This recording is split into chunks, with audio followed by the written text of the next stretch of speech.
आई तुझ्या मूर्तीवाणी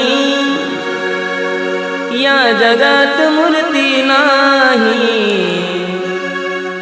अनमोल जन्म दिला गाई तुझे उपकार फिटणार नाही। अनमोल जन्म दिला गाई तुझे उपकार फिटणार नाही।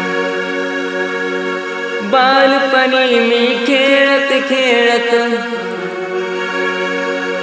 बालपणी मी खेळत खेळत होत जवताना अमृताहुनी गोड पाजलंस पान। अमृताहुनी गोड पाजलंस पान। तुझ्या या उपकाराची कधी जाणीव झाली नाही। अनमोल